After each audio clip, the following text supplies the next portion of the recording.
السلام عليكم ورحمة الله وبركاته، والصلاة والسلام على رسول الله. صلوا عليه يا جماعة، عليه أفضل الصلاة والسلام.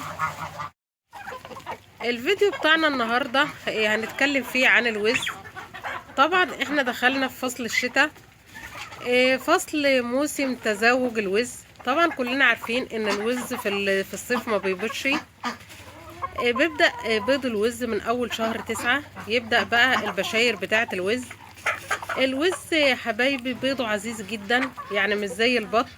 البط بيبيض وينام، وممكن بعدها بشهر او بعدها ب20 يوم بيبدأ يبيض تاني. بيبيض كذا مرة في السنة، لكن الفرق بينه وبين الوز ان الوز بيضه عزيز جدا. الوز بيبيض مرتين في السنة او 3، او لو وز بقى السلالة بتاعته كويسة ممكن يديكي 4 مرات بيض في السنة. يعني الوز بيبيض مرتين 3 4 مرات في السنة بس. حتى برضو كمية البيض ما بتكونش زي كمية البيض بتاعة البط.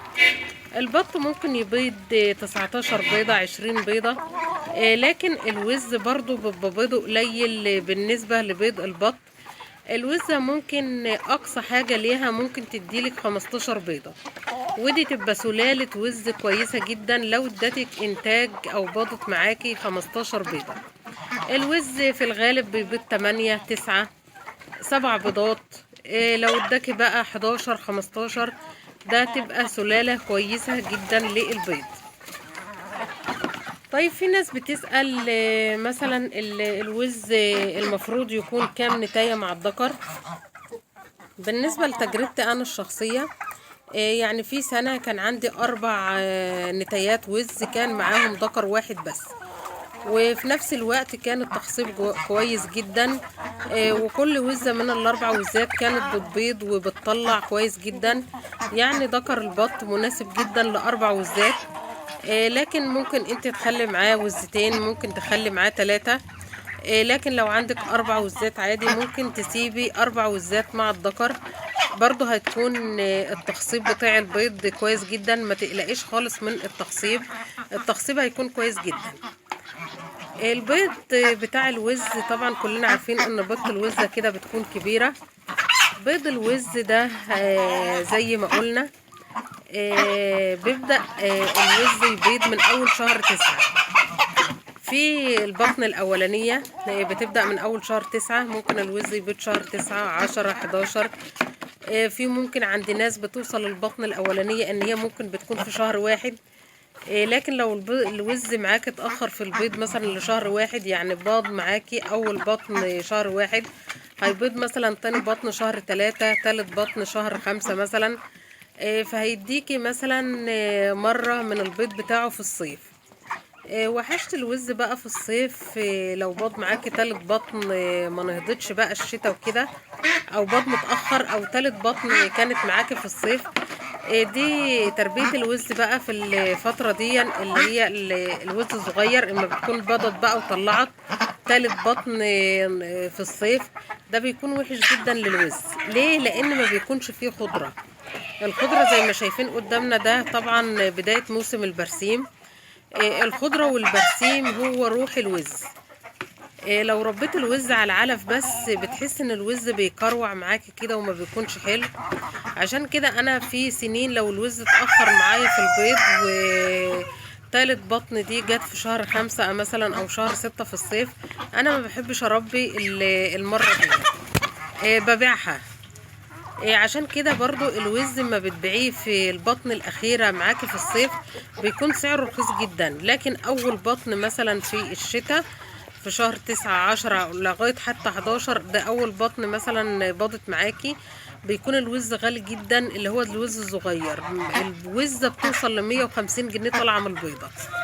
بيكون غالي جدا لان عارفين ان البرسيم بيكون موجود، والوز روحه في البرسيم او تربيته كلها بتعتمد على البرسيم. احنا بنحط له برضو شوية علف مع البرسيم عشان العلف يبني لحم في الوز، يعني الوز كده يشيل لحم معاكي. طبعا عارفين العلف مهم جدا. لكن حتى انت لو حطيت له علف، لو حطيت له كبشه علف بس، نص كيلو علف بس، ده بيكفيه، لان كل اعتماده بيكون على البرسيم، الخضره، السريس، البرسيم عامه.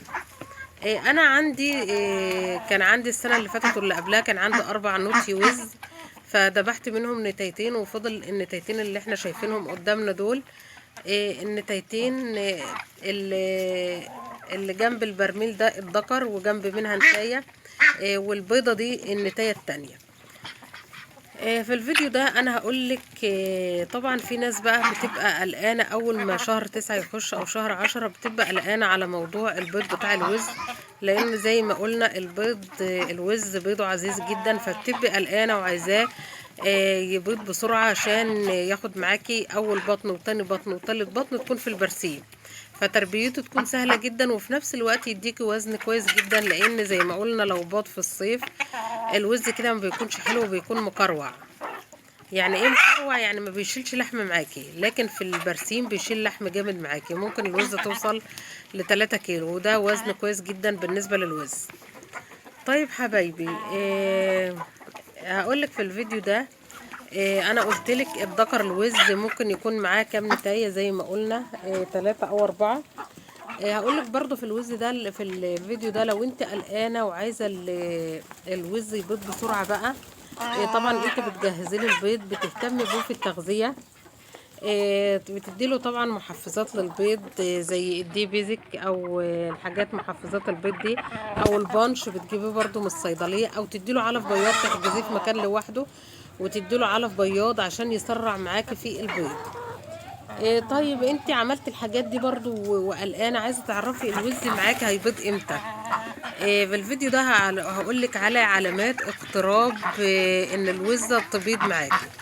هقولك على علامات، في انت ممكن تقولي انا ما بشوفش الذكر يكسر خالص الوز قدامي، لان معروف ان ذكر الوز بيغزى ان هو يكسر قدام اي حد، فبيكسر دائما في الفجر، يعني اول ما الفجر يبدأ كده. عايزه تعرفي اذا كان الذكر بتاعك بيكسر ولا لا، طبعا عمره ما يكسر قدامك، او في ذكوره بتكسر قدامك عادي، لكن اغلبيه الوز بيغزى ان هو يكسر قدام الناس او كده، فبيكسر بالليل او الفجر كده، فطبعا محدش بيكون شايفه. لو لقيتي ذكر الوز بيزعق كده الفجر، يعني صوت بيزعق كده، دي تأكدي ان هو في الوقت ده بيكسر الوزة. لو زعق معاكي وسمعت صوته تأكدي ان هو كده بيكسر الوزة. طيب في علامات بقى، بتشوفي بطن الوزة كده، البطن بتاعتها مدلدلة كده، لو لقيت البطن بتاعتها مدلدلة ده بيكون ان الوزة معاكي قربت تبيض. فانت لو ما لقيتيش مثلا الوزه معاكي بطنها مدلدله كده او بطنها كبيره، وتحسي ان هي مدليه شويه كده وريشها مدلي وجناحتها مدليه، ده بيبقى علامه على قرب بيض الوز. في حاجه تانية، ان انت بتشوفيها من ورا وسعت ولا لا.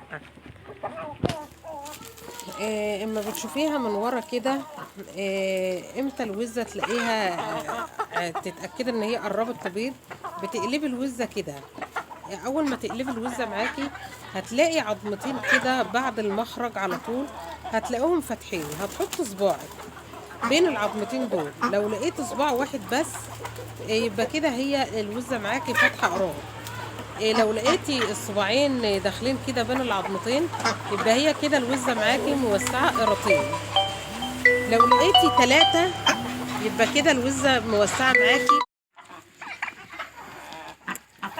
اول ما الوزه حبايبي خلاص بتلاقيها وسعت 4 قراريط كده، خلاص بتتاكدي ان الوزه باضت معاكي، بتلاقي مثلا وسعت 4 قراريط كده، يبقى خلاص الوزه هتبيض معاكي بعد يومين 3 ايام 4 ايام 5 ايام، اكتر حاجه معاكي اسبوع. اول بقى ما الوزه تبيض معاكي بتجهزي المكان اللي الوزه هتبيض فيه، لو المكان اللي الوزه هتبيض فيه ده كان فيه حاجه نايمه قبل كده، بطه نايمه او روميه نايمه او ايا كان اي حاجه نايمه، بتكنسي المكان ده، بتحطي بقى تبن، قش، رمل، نشاره، ايا كان الحاجه اللي انت بتحطيها، ترش عليها اي مطهر كده او كلور او اي حاجه، لان الحاجات دي بيبقى فيها حشرات لو انت ما كنستهاش. يعني لو نيمت الحاجه مكان الحاجه اللي كانت نايمه قبل منها وما نضفتهاش او كنستيها، المكان بيكون فيه حشرات فبيقلق الحاجه اللي عاوزه تنام. فطبعا احنا مصدقنا ان الوزه بقى هتبيض، فايه ننضف المكان كويس جدا عشان الوزه تنام فيه. برضو في حاجه بتساعد على التخصيب بتاع البيض. لو عندك مثلا طشت زي ده كده، يعني انا اول ما بحس ان الوزه قربت تبيض او كده بحط الطشت ده واحط فيه ميه، لان عاده الوز بيتزاوج او بيتكاثر في الميه. فهتلاقي البيض كويس جدا، هتلاقي البيض معاكي كله مخصب، لان هو ما بيكسرها، بيحب يكسرها في الميه. زي زمان ما كنا بنشوف الوز في الترع والمسارف والحاجات دي. فهو الوز عامة روحه الخضرة البرسيم، وروحه برضو المية. لكن اول ما الوزة بقى بتبيض معاكي بتحطي لها مية في حاجة صغيرة كده، لان هي برضو لو غرقت نفسها مية وراحت نمت على البيض هتبوظ البيض. المية اللي انت هتحطها في طشت كده او في حاجة واسعة دي في الفترة بس اللي الوزة هتبيض فيها. لكن الوزة باضت بقى ونامت، فبتحط لها مية في حاجة صغيرة كده. وزي ما قلنا هننضف المكان اللي الوزة هتنام فيه، عشان برضو المكان يبقى كويس ومفيش حاجة تقلق الوزة وتقوبها. يبقى في الفيديو ده قلنا ان ذكر الوز له كام نتاية وز، زي ما قلنا 3 أو 4 أو 2، زي ما كان عندك. لكن ازيد من كده طبعا البيض مش هيطلع كويس.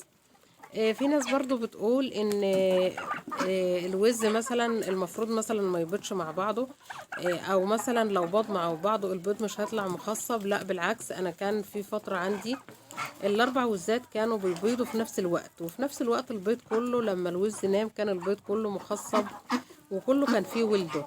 لان ذكر الوز ممكن يكسر الاربعة في نفس الوقت، يعني يكسر دي الصبح، دي العصر، دي المغرب، دي العشاء. الذكر بتاع الوز فيه برضو ميزة برضو. يعني انت لو عندك بط، الذكر البط بيكسر البطة سواء كانت البطة بتبيض او ما كانتش بتبيض. لكن سبحان الله الوز بالذات ما بيكسرش الوزة الا اذا كانت هتبيض. يعني اول ما تشوفي قدامك كده الذكر الوز بيكسر الوزة تعرفي خلاص ان الوزة دي خلاص قربت ان هي تبيض، او هتبيض بكرة او هتبيض بعده. يبقى تلاحظي برضو ان الذكر بتاع الوز ما بيكسرش خالص في الصيف، لان فترة الصيف زي ما احنا عارفين الوز ما بيبيضش فيها. الوز بيبيض 3 4 مرات، والاربع مرات او الثلاث مرات اللي بيبيضهم الوز ده بيكون في الشتاء. ففي الصيف بما ان النتايات الوز ما بتبيضش في الصيف، فالذكر ما بيجيش يمتها ولا بيكسرها. يبقى ذكر الوز ما بيكسرش الوزة الا اذا كانت هتبيض. لو الوزة هتبيض لو شفت الذكر كسرها خلاص دي علامة من علامات اقتراب ان النتاية تبيض. يبقى علامات اقتراب ان النتاية الوز تبيض ان تكون موسعة 4 قراريط، تلاقي بطنها مليانة كده ومدلدلة وريشها مدلدل. تالت حاجة هتشوفي الوز وبيكسرها. طب انت ما شفتيش الوز بيكسرها؟ لو سمعت صوته، صوت الوز كده بيزعق اما بيكون هيكسر الوزة. برضو زي ما قلنا لازم تهتم برضو لما الوز تطلع، تهتم بالوز الصغير. الوز الصغير برضو بيحتاج دفى، ممكن تحطيه تحت لمبة لو الجو برد قوي او الدنيا ساقعة قوي، او ممكن تحطيه تحت الوزة لو الوزة كده شاطرة وهتحضنه او هتدفيه. الوز جميل جدا، تربيته جميلة وخاصة في الشتاء. حتى في الأكل أطعم حاجة هي طعم الوز. الوز معروف عنه النظافة، ان هو نظيف جدا. ما بيشربش اي ميه وسخه. لو الميه وسخه قدامه يستحيل ان هو يمد ويشرب من الميه دي. بيحب الحاجه النظيفه، بيحب يشرب الميه نظيفه، بيحب الاكل النظيف. حبايبي، ده كان الفيديو بتاعي معاكم النهارده، اتمنى ينال اعجابكم. ما تنسوناش حبايبي باللايك لدعم القناه، ولو اول مره تشوفي قناتي اشتركي وفعلي الجرس عشان يوصلك اشعار بكل جديد على قناتي. والسلام عليكم ورحمه الله وبركاته.